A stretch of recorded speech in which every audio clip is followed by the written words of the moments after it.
Certo. Corte rápido. Faca. Eu posso só fazer mais uma interferência, ou racionalidade? Vai. De novo? É baseado até na sua fala. Eu acredito que você queira se referir a um tipo de infinito, quando você não tem início e não tem fim. Porque, por exemplo, a gente tem na matemática conjuntos numéricos que tem um começo, mas não tem um fim. Então, começo tem, só não tem um fim. Percebe? Sim, mas isso não representa o todo, né? Porque esses conjuntos que tem começo, mas não tem fim, não é o todo. Eles são partes Eu do tô todo. dando um exemplo para o Não, que você tudo falou, bem. é o infinito. Eu tô falando, é um tipo de infinito que você pode Isso, falar. por exemplo, é os números naturais não negativos. Os números naturais não negativos, ele é 0, 1, 2, 3, 4, né? Não, os números Inteiros naturais, não os números negativos. inteiros não negativos. Vamos lá. No caso aqui, eu li, foi Mateus 6, versículo 8. Eu tá? finjo que não percebo, mas tudo Trazendo está para uma sendo linguagem observado. mais tranquila, O esperto né? se faz de bobo para ver até onde Não o burro vos se faz de assemelheis, inteligente. pois a eles, porque vosso Pai sabe o que vos é necessário antes de você pedir, tá? Então, tipo assim, não seja semelhante aos outros, tá? Porque o vosso Pai sabe o que é necessário antes mesmo que você o peça. Certo, mas ele estava se assemelhando o quê? Não fique sendo igual aos outros, mas igual No em caso, quê? igual aos Nas gentios. petições. Nas Igual duas aos petições. gentios. Não, vamos Isso. voltar para o O versículo 7. 7. No caso, é como os gentios. Ele está tratando dos gentios. Sim, mas ele diz o que no 7? Vamos ler? Lê aí. E orando, não useis de vãs repetições como os gentios. Repetições. Repetições, sim, entendi.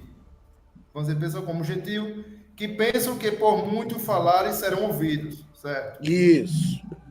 Certo. E quando orar, não seja como os hipócritas, pois com prazo de orar nas sinagogas, esquinas, digo que já receberam o seu galardão. Quando orar, dentro do aposento, tal. Esse aí, se eu não me engano, é o 5, né? É o 5. Estou querendo pegar o contexto aqui.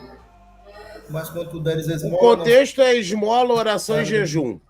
Aí está citando ali como os gentios se comportam e etc.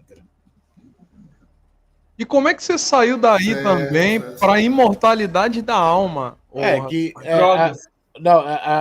nem quero entender a imortalidade da alma. A imortalidade de Deus é que eu também não entendi, porque na Bíblia mesmo, se for pegar a Bíblia, não tem lugar nenhum dizendo que Deus é imortal. É imortal, não, é infinito, perdão. É infinito. A infinitude de Deus. Certo. Mas então, Deus é o Alfa e o Ômega. Lá tem uns textos lá em Salmos e Isaías que falam sobre a questão de Deus ser infinito. Eu posso citar depois, mas vamos lá. Eu entendi agora aqui o contexto desse capítulo 6 de Mateus. Veja bem. Jesus está querendo, assim, mostrar, o personagem aí, que você não precisa estar querendo fazer como os outros que querem mostrar que é evoluído, que é perfeito. Olha, eu dou a esmola, olha, eu estou orando aqui a Deus em praça pública aqui. O Live Pix aí.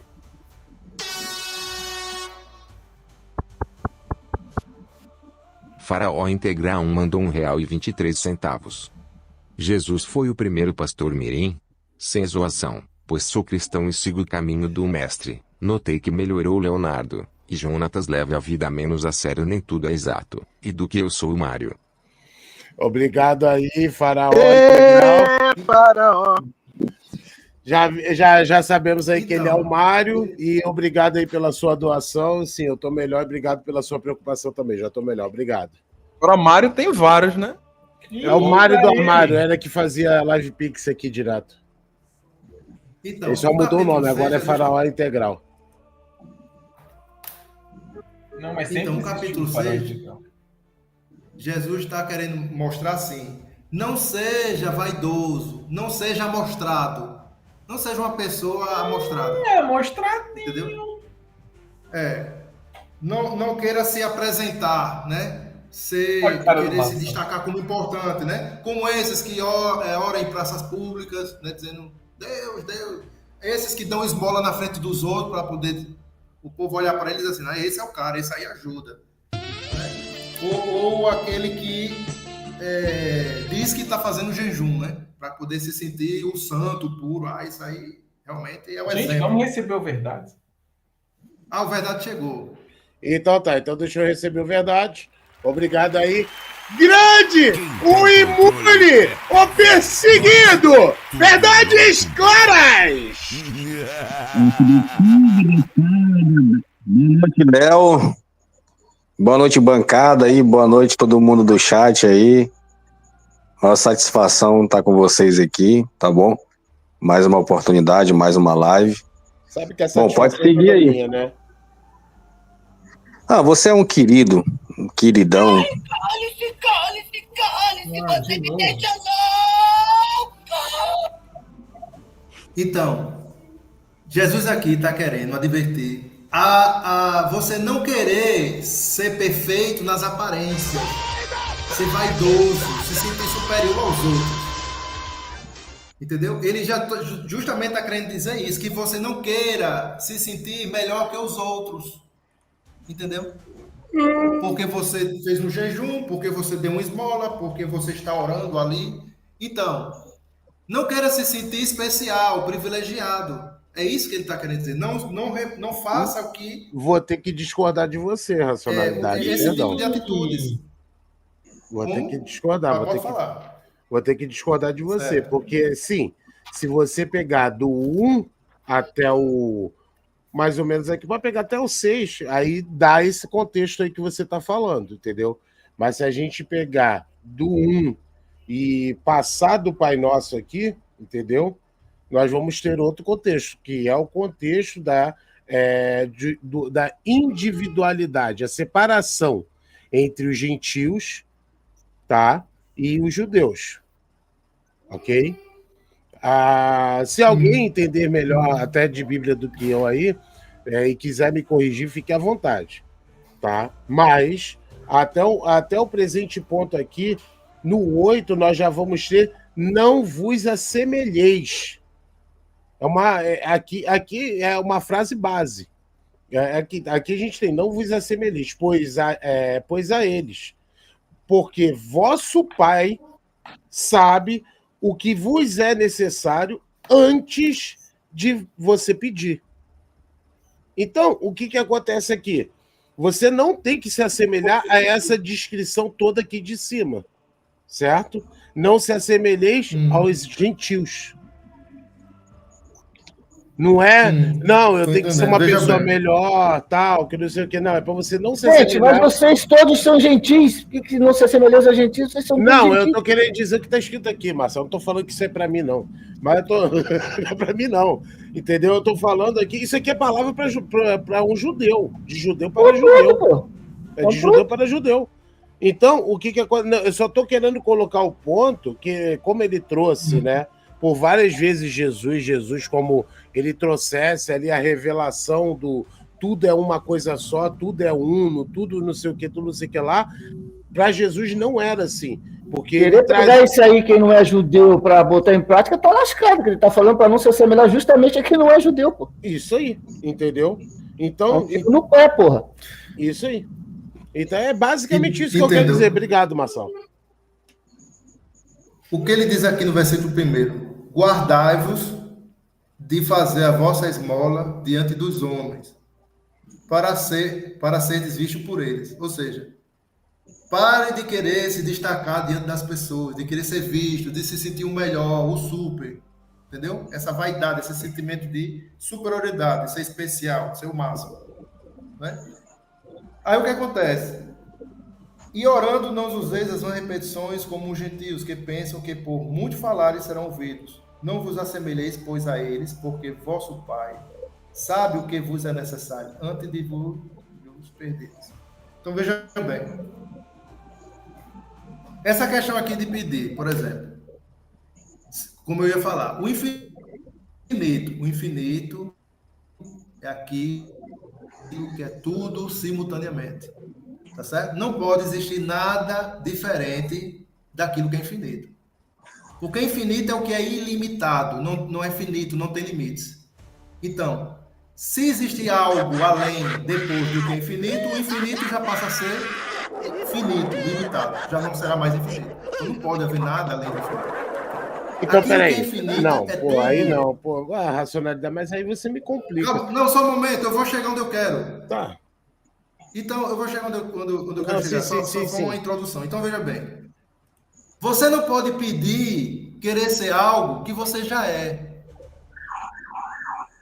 Entendeu? Você não pode mais querer... se você entende que você é infinito, Agora dentro de deu Jesus caralho mesmo, viu? você não pode ter a Deu a ignorância, porra, a fudeu, foi ingenuidade, a tudo. inocência de querer ser aquilo que você já é. Entendeu?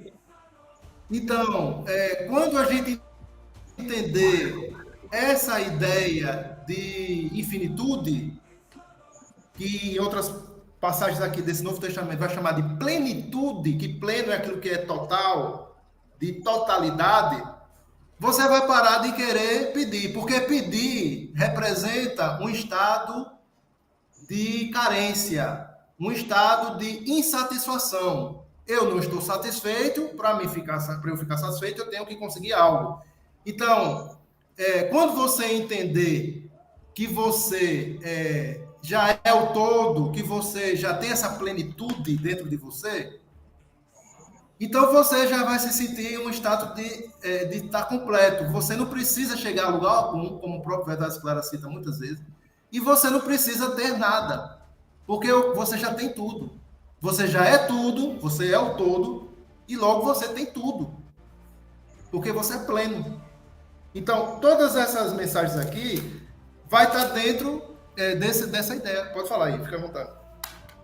Ok, mas só que quando você impõe essa ideia de infinitude e quando se põe um fim, você fala que não há um fim, há uma continuidade, correto? Isso. Não há um fim, não é isso? Então, isso. E você é adepto da filosofia de Jesus, correto?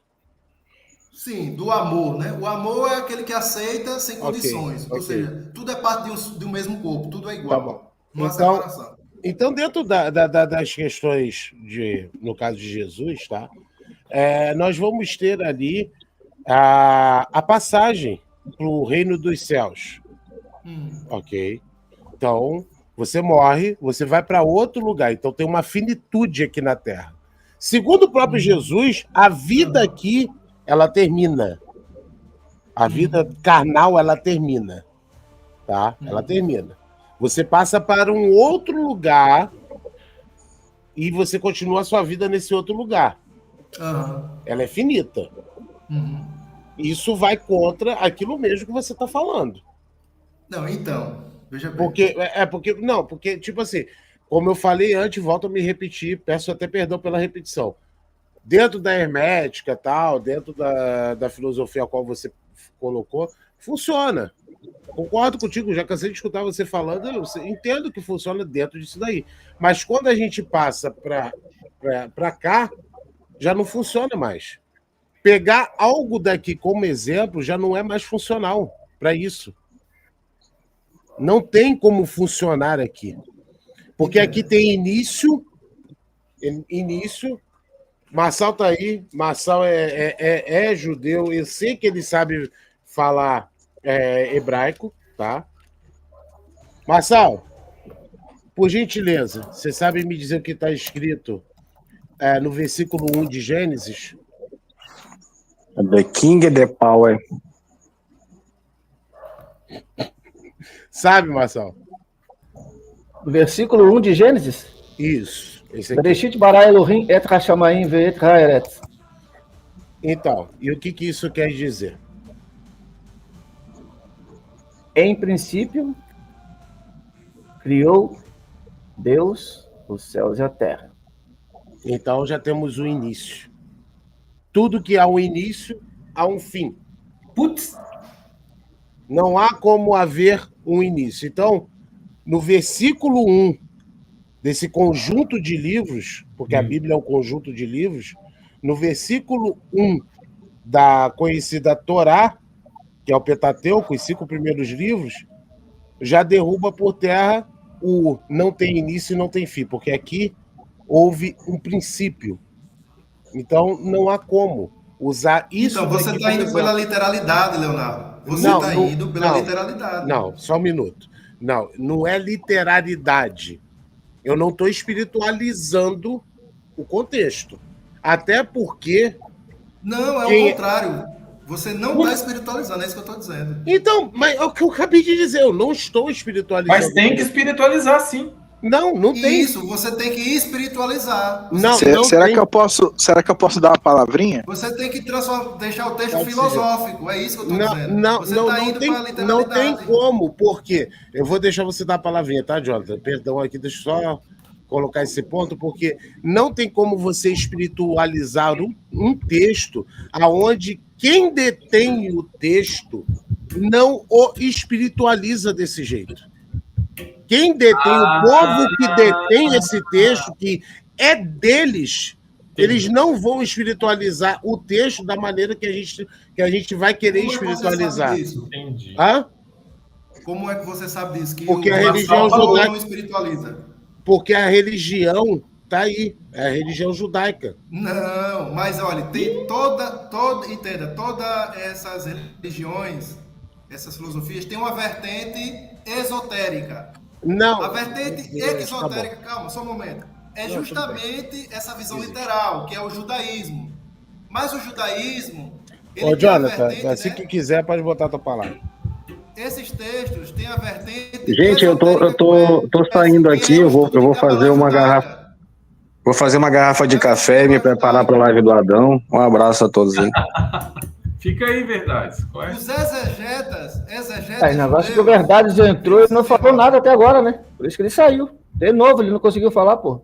Putz. Não, mas ele não falou porque ele deu a palavra, não foi porque ninguém tomou a palavra dele não, Leonardo. E não contou a fofoca, né? Só devendo. Ninguém tomou a palavra dele, ele mesmo disse, não, pode continuar. Ele disse isso. Eu mesmo, por exemplo, eu não tomei a palavra dele. Ih, lá vem o Diógenes. Puta que pariu. Então, o que acontece? Os exegetas judeus, há muitos exegetas judeus que têm a visão esotérica, simbólica desses textos, entendeu? Que o judaísmo ortodoxo não tem, vai levar ao pé da letra, como o Ishai. Eu tenho maior consideração a respeito do Ishai. Ele mesmo disse isso aqui no palavra que ele teve. Então, o que acontece? Porra, que batuque é esse, velho? Se você entender o estudo de Cabala judaica, Leonardo, você vai entender o que eu estou dizendo. Esses textos, eles não são de sentido literal. Quem quer levar para a literalidade, fica à vontade, não há problema. Mas a verdadeira mensagem, ela está no sentido simbólico. Chegou um Live Pix aí, ó. Live Pix. Se estiver falando de o gatinho lá, cara, o gatinho do Sem Rota. Não é, tá vendo? Ó, os ateus também têm coração. Putz. Putz. Ele não é ateu, ele é cético, porra. Então, o autor dos textos não teve intenção nenhuma de contar a história cronológica, ele teve a intenção de transmitir uma mensagem filosófica, assim como Platão quis transmitir no mito da caverna, viu, senhor? Então, o autor de tais textos criou o mito do Gênesis, o mito do Êxodo, o mito do Provérbios, de Números, né, de Levítico, para transmitir uma mensagem. Fala de tetragrama, né? Tetragrama. O nome Yahvé é o tetragrama, tá? E é justamente a representação das 4 elementos da natureza: terra, ar, água e fogo. Você vai ver o tetragrama onde? Ali no Novo Testamento. Mateus, Marcos, Lucas e João. É o tetragrama. É o tetragrama ali gnóstico ali. Tem toda uma simbologia. Agora, para eu falar assim aqui de uma vez, não dá, né? Tem que ter tempo, tem que esperar também as pessoas falarem. Cadê o Léo, hein? Mas quem escolheu serem 4 evangelhos foi a Igreja Católica. Marcos, Lucas, Mateus, caralho, 4. Então, Racionalidade, você acredita em Jesus, da forma como foi a vida que está relatada ali nos evangelhos? Boa pergunta, Jonathan. Se eu acreditar de forma literal os textos bíblicos, tanto o Velho Testamento como o Novo Testamento, como a história de Jesus, Jonathan, eu vou viver um mundo de mentiras, de fantasias. Se eu levar os textos para a literalidade, não condiz com as leis físicas naturais que nós temos aqui. Então, se você não Gente, vamos ver o Live Pix?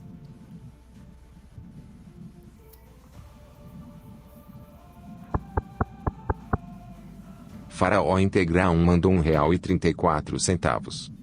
Não sou o Mário. Era uma sátira para o Duque perguntar que Mário. Tá vendo? Eu falei, ele não é o Mário. Faraó. Obrigado, Faraó. Faraó. Deixa eu aproveitar e receber o grande Diógenes, mais conhecido neste canal como Diógenes, o Esquecido. Boa noite a todos aí. Boa Boa noite, noite, caralho, porra. É isso mesmo, dá moleza pra esses caras. Mandar coraçãozinho pra vocês, que eu tô vendo vocês com o coração muito abrantado. Obrigado, Racionalidade, se você não acredita literalmente, né, no Jesus, como está relatado, como é que você tem certeza de que você se refere ao mesmo Jesus? Como é que você tem certeza que esse Jesus é realmente Deus? Como é que você tem essa certeza de que não pode ser uma invenção da tua cabeça, se para você não segue o que está relatado ali? Certo, veja bem. Eu tive até um déjà vu agora, você sabia? Sem dizer mentira nenhuma, eu tive um déjà vu agora. Eu tive a impressão de que o Jonathan já tenha feito essa pergunta desse mesmo jeito para mim. Ele sempre pergunta a mesma coisa em todas as lives. Não sei, foi mesmo, tive um déjà vu agora. Olha, quando você pensa que já esteve em algum lugar, é déjà vu. Quando você escuta uma música e você não entende a letra, é Djavan. Djavan. Caralho, por que eu tava esperando essa piada, cara? Nossa, na verdade falou que teve um Djavan agora. Agora eu sei. Agora todas as peças se encaixaram. Boa, viu? Enquanto tu viu o Diógenes, é somente o seu Jorge, não, o seu Jorge não, como é que é? Jorge Aragão. Jorge Aragão. Seu Jorge, Pode ser Padre Jorge. Pode ser o Padre Kelmo também. Padre Kelmo, é mesmo. Que merda. A gente sempre vai ter esse símbolo. Agora deu cara aí. Criador, criatura. Deu a pai porra, e filho. fudeu, foi céu tudo. e terra. Então, essas dualidades, esses opostos, eles representam arquétipos de nós mesmos, entendeu? Então, veja bem. Mas no caso do panteão cristão, não é dualidade, é trindade, e se for contar com Satanás e o diabo, aí fica pentalidade. E os Mas anjos? o diabo e Satanás é o mesmo, pô. Então, Tem que vamos lá. incluir os anjos. Tem que incluir os Então, anjos. céu e terra. Céu representa a nossa natureza abstrata. Seria a representação da nossa mente, do nosso pensamento, do espírito, do pensamento. Terra representa a nossa parte material, tá certo? A vida física. Veja bem, Jesus é justamente a representação de terra. Jesus, ali o personagem, ele é Jesus de Nazaré, o nosso lado terra, matéria. Tá certo? O Criador, Deus, o Criador, o Pai, né? Seria o Pai. Jesus é o Filho. Ali, Deus seria o Pai. É a representação do nosso pensamento, da nossa mente, do nosso lado abstrato, do nosso espírito, da nossa parte espiritual. E aí a gente vai ter isso, espiritual, material, né? Então, isso são arquétipos. Então, Jesus é um arquétipo, uma representação de nós, como seres humanos. Tá certo? Coisa mais fofa acompanhando a live ali. E o Pai é a representação da nossa mente, da nossa consciência, do nosso lado abstrato. Tá certo? É o Pai. Quando Jesus diz que o Pai e o Filho é um, ele está querendo dizer que não há diferença entre espírito e matéria. Entre os opostos é a mesma coisa. É o que o hermetismo vai falar. Tá certo? Outra coisa. Só concluir minha fala aí, para o Diógenes falar. Carl Gustav Jung tratava dessa trindade. Chamava o inconsciente, o subconsciente e o consciente. Freud, né? Sigmund Freud, contemporâneo de Jung, falava o ID, o ego e o superego. E aí a gente vai ver esses arquétipos nessas mitologias, nessas figuras de linguagem. Pai, Filho, Espírito Santo. Né? Então, você deixa de tratar a existência de pai e filho e passa a vivenciar não essa dualidade pai e filho, mas assim o Espírito Santo, que é a fusão desses dois lados. Né? Então, assim, você vai ter corpo, alma e espírito. Então, você vai ter várias representações disso. Por exemplo, Deus, Adão e Eva. Paulo. No taoísmo vai ter o Tao, o Yin e o Yang. No hinduísmo vai ter Brahman, Shiva e Shakti. Então, vai ter todos esses arquétipos em todas essas filosofias. Então, são arquétipos de nós mesmos. Só concluindo agora, o Velho Testamento representa a nossa natureza material. O Novo Testamento representa a nossa natureza espiritual. Diógenes. Ai, Senhor.